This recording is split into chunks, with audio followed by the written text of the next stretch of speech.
A few weeks ago, I posted a video about Instagram stories, how I've been using it to force myself to be a little bit more creative, make videos every day, maybe turn less interesting things into something a little bit more interesting. As I've been doing it a couple of months now, I want to share with you some things I've learned along the way that I really think will help your Instagram story game. So if that's something you're interested in, carry on watching.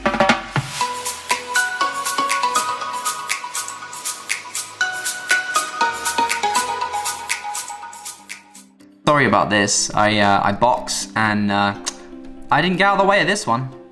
Tip 1. Focus on one part of the day opposed to the whole thing. So maybe a task you're doing during the day, one aspect of it versus filming the entire day and trying to edit that together. What I mean by this is, let's say you have a whole bunch of errands to do, maybe just film one of them, like going to the grocery store. Make that interesting versus filming the whole day and trying to do something with it, because it's hard. Tip 2. Use transitions. I talked about this in the other video I made that will be maybe here or here, hopefully. They make the whole thing run smoother, a little bit more flowy. I just like the transitions versus just cuts. I think it looks nicer. You can use any of them, they all work together, like the bump or shaking your phone or spinning it and spinning it back, covering up the lens. Like, they all work. You can basically put any of them together as long as there's a little bit of movement with the camera. You end a clip with movement, you start a clip with movement, and that's it. They'll flow together nice and easy. Tip 3. Shorter is better. They're a lot more engaging. What I mean by this is, don't make like a 5-minute long story and cut it up into chunks. People aren't gonna watch the whole thing. I started to look at the stats of mine and found that after like 60 seconds, which is 8 15-second stories, people dropped off. They stopped watching. So shorter stuff is more engaging, more interesting. Shorter is better. Tip 4. B-roll. Do a ton of B-roll. Shoot more than you need. Shoot all kinds of stuff throughout the day. It's better to have too much than not enough. If you don't know what I mean by B-roll, search like Peter McKinnon B-roll.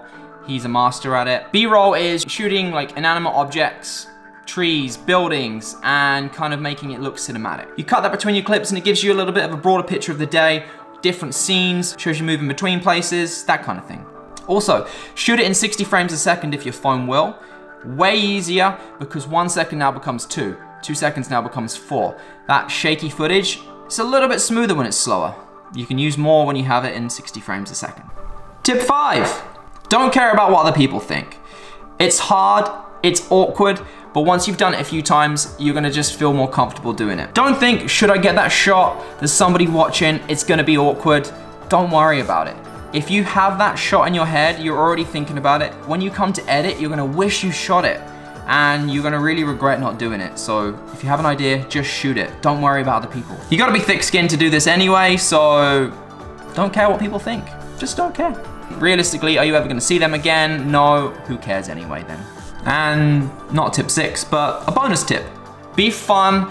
Be funny if you can, if you are funny. Be engaging, ultimately just be yourself. You don't have to be serious all the time. It does make it more engaging to people to watch. They're likely to stick around and follow you if you're an engaging person, right? So that's my top Instagram story tips that I've kind of picked up as I've been doing this. Thanks for watching today, I do appreciate it. If you like this video today, hit that like button down below. Also subscribe if you're not already. Lots more videos like this coming, and I'll see you in my next video.